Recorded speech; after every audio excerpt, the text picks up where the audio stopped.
Hello friends, welcome to Samaipom, Sindhipom. Dal Fry, ரொம்ப easy and delicious recipe. Jeera Rice, Pulav கூட சாப்பிட perfectா இருக்கும். வாங்க இந்த சிம்பிளான Dal Fry எப்படி செய்றதுன்னு பார்ப்போம். ஒரு பிரஷர் குக்கரில் ஒரு குட்டி கப் அளவு துவரம் பருப்பு 100 grams போல் இருக்கும். க்ளீன் பண்ணி எடுத்துக்கோங்க.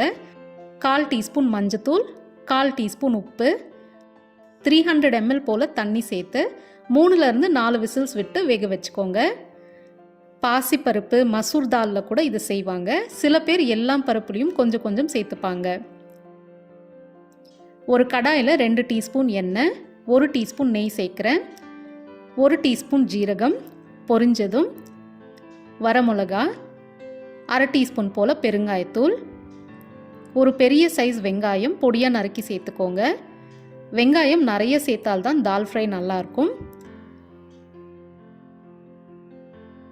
பொன்னிறம் ஆனதும் 1 டீஸ்பூன் இஞ்சி பூண்டு விழுது, பச்சை வாசனை போகிற வரலும் சாட்டே பண்ணிக்கலாம்.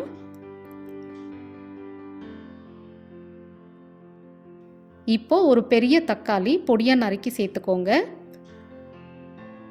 கூடவே கொஞ்சமாக உப்பு. பருப்பில் ஏற்கனவே நம்ம கொஞ்சம் உப்பு சேர்த்துருக்கோம், ஸோ பார்த்து சேர்த்துக்கோங்க. எல்லாத்தையும் கலந்துட்டு தக்காளி மசிஞ்சு வர வரலும் இருக்கட்டும். தக்காளி நல்லா மசிஞ்சதும் வேக வச்ச பருப்பில் 200 ml போல் தண்ணி விட்டு கலந்து வச்சுருக்கேன், இதில் சேர்த்துக்கலாம். தால் ஃப்ரை கொஞ்சம் திக்காக இருந்தால் தான் நல்லாயிருக்கும். எல்லாத்தையும் மிக்ஸ் பண்ணிவிட்டு கொதிக்க விடுங்க.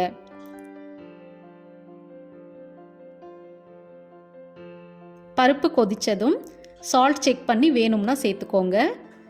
தால் ஃப்ரை ரொம்ப திக்காக இருக்கிற மாதிரி இருந்தால் கொஞ்சமாக சூடு தண்ணி சேர்த்துக்கலாம். இப்போது ஸ்டவ் ஆஃப் பண்ணிவிட்டு கொஞ்சமாக மல்லி இலை சேர்த்துட்டால் நம்ம சுவையான தால் ஃப்ரை ரெடி.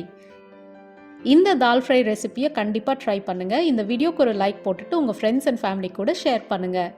சமைக்கும்போது நம்ம சிந்தனைகள் நல்லதாக இருந்தால் சாப்பிட்றவங்க உடம்பும் ஆரோக்கியமாக இருக்கும், வாழ்க்கையும் ஆனந்தமாக இருக்கும். Take care and stay safe.